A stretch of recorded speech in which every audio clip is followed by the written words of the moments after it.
CID ने गंभीर छानबीन करके सरकार को इस बात की पुष्टि कर दी कि काकोरी ट्रेन डकैती क्रांतिकारियों का एक सुनियोजित षड्यंत्र है। पुलिस ने काकोरी कांड के संबंध में जानकारी देने व षड्यंत्र में शामिल किसी भी व्यक्ति को गिरफ्तार करवाने के लिए इनाम की घोषणा के विज्ञापन सभी प्रमुख स्थानों पर लगा दिए। इसका परिणाम यह हुआ कि पुलिस को घटनास्थल पर मिली चादर में लगे धोबी के निशान से इस बात का पता चल गया कि चादर शाहजहांपुर के ही किसी व्यक्ति की है। शाहजहांपुर के धोबियों से पूछने पर मालूम हुआ कि चादर बनारसी लाल की है। बनारसी लाल से मिलकर पुलिस ने सारा भेद प्राप्त कर लिया। यह भी पता चल गया कि 9 अगस्त 1925 को शाहजहांपुर से उसकी पार्टी के कौन कौन लोग शहर से बाहर गए थे और वे कब कब वापस आए।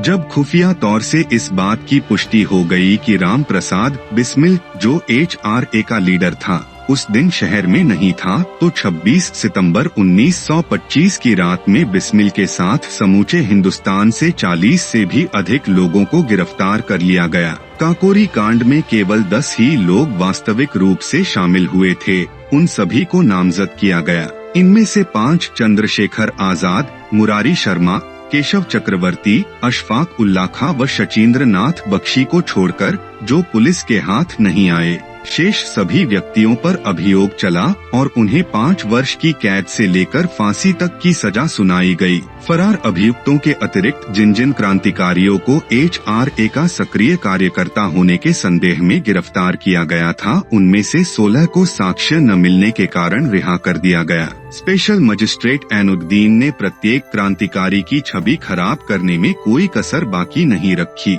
सिर्फ इतना ही नहीं, केस को सेशन कोर्ट में भेजने से पहले ही इस बात के सभी साक्षी व साक्ष्य एकत्र कर लिए थे कि यदि अपील भी की जाए तो एक भी अभियुक्त बिना सजा के छूटने न पाए। बनारसी लाल को हवालात में ही पुलिस ने कड़ी सजा का भय दिखाकर तोड़ लिया। शाहजहांपुर जिला कांग्रेस कमेटी में पार्टी फंड को लेकर इसी बनारसी का बिस्मिल से झगड़ा हो चुका था। बिस्मिल ने, जो उस समय जिला कांग्रेस कमेटी के ऑडिटर थे, बनारसी पर पार्टी फंड में गबन का आरोप सिद्ध करते हुए उसे कांग्रेस पार्टी की प्राथमिक सदस्यता से निलंबित कर दिया था।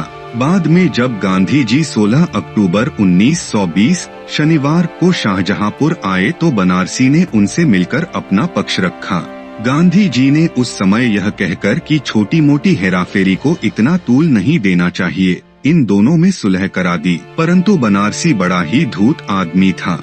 उसने पहले तो बिस्मिल से माफी मांग ली, फिर गांधी जी को अलग ले जाकर उनके कान भर दिए कि रामप्रसाद बड़ा ही अपराधी किस्म का व्यक्ति है। वे इसकी किसी बात का न तो स्वयं विश्वास करें न ही किसी और को करने दें।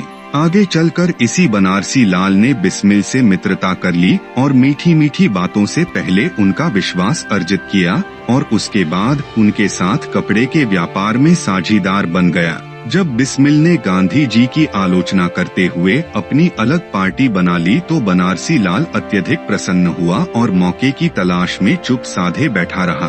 पुलिस ने स्थानीय लोगों से बिस्मिल व बनारसी के पिछले झगड़े का भेद जानकर ही बनारसी लाल को अप्रूवर, सरकारी गवाह बनाया और बिस्मिल के विरुद्ध पूरे अभियोग में एक अचूक औजार की तरह इस्तेमाल किया।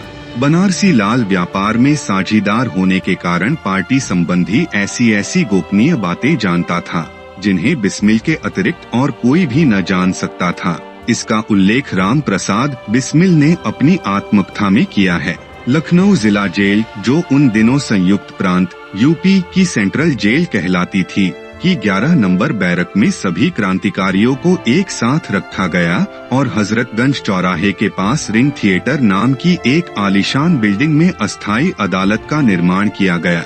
रिंग थिएटर नाम की यह बिल्डिंग कोठी हयात बख्श और मल्लिका अहद महल के बीच हुआ करती थी, जिसमें ब्रिटिश अफसर आकर फिल्म व नाटक आदि देखकर मनोरंजन किया करते थे।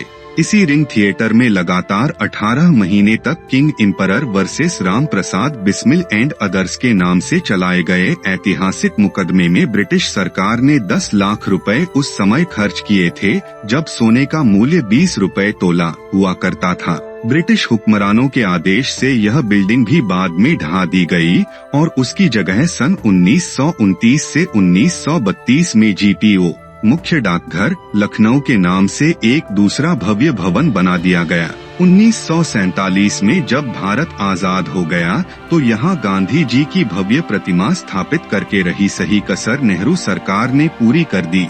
जब केंद्र में गैर कांग्रेसी जनता सरकार का पहली बार गठन हुआ तो उस समय के जीवित क्रांतिकारियों के सामूहिक प्रयासों से सन 1977 में आयोजित काकोरी शहीद अर्धशताब्दी समारोह के समय यहाँ पर काकोरी स्तंभ का अनावरण उत्तर प्रदेश के राज्यपाल गणपतिराव देवराव तपासे ने किया ताकि उस स्थल की स्मृति बनी रहे। इस ऐतिहासिक मुकदमे में सरकारी खर्चे से हरकरण नाथ मिश्र को क्रांतिकारियों का वकील नियुक्त किया गया, जबकि जवाहरलाल नेहरू के रिश्ते में साले लगने वाले सुप्रसिद्ध वकील जगत नारायण मुल्ला को एक सोची समझी रणनीति के अंतर्गत सरकारी वकील बनाया गया।